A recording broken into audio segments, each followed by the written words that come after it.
The main characteristics of quality inclusive education settings for all children are a strong ethos and staff generally having clear values and high expectations of the pupils.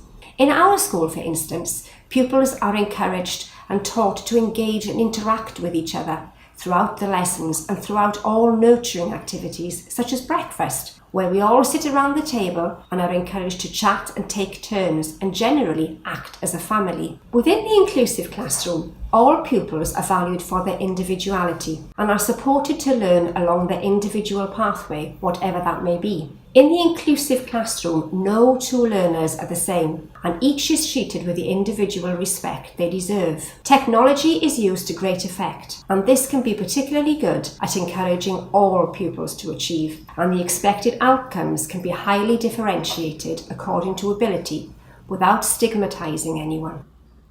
Inclusive classrooms use a variety of apps and software which meet a variety of learning styles. I personally find international e-twinning projects particularly effective in engaging all pupils, as the activities can be so diverse as to motivate even the most disaffected of learners. Kahoot quizzes, Skype calls, contributing to Google documents effectively, etc. An inclusive classroom also has a significant amount of visual aids on display, identifying resources, supplies, items, equipment, etc. At the start of term, each class is supported to create their own visual timetable of lessons for the year, and this can be just images of the subject, just text, or images and text, depending on the ability of the individual child within the inclusive classroom.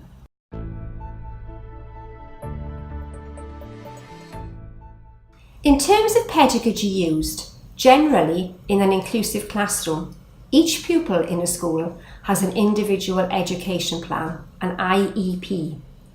Within my own school, this plan contains a literacy, a numeracy, and a well-being target. These targets are reviewed each term on successful achievement of the previous target set. Teaching staff need to understand that the principle of one size fits all has no place in the inclusive classroom. The general teacher must accept that in the world of inclusive education, they are themselves teachers of pupils with additional learning needs, not just the specialist teachers. The latter can support the former, but ultimately the former is the subject-specific specialist, and it is they who need to look at the individual education plans and with an understanding of the pupil's individual needs, plan their teaching accordingly. I think there's a type of teacher designed for the inclusive classroom, and that teacher needs to be a reflective practitioner. That teacher needs to constantly ask themselves why. That teacher needs to constantly reflect and evaluate their classes and their teaching and their interactions with students. And they need to identify what they could or must do to improve the inclusivity of all people inside in their classroom.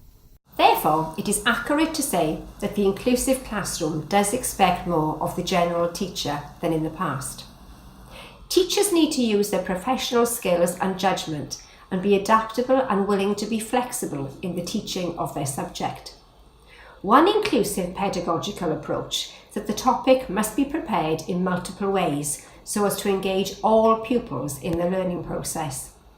Within my class, most worksheets are differentiated 3 ways to suit the 3 clear groupings in one class. This has to be done to motivate all learners to make progress. Material, although with the same focus and topic, is modified, adapted, content changed, and assessment material differentiated to take account of the fact that all pupils within the inclusive classroom are different and require varied teaching methods to be successful.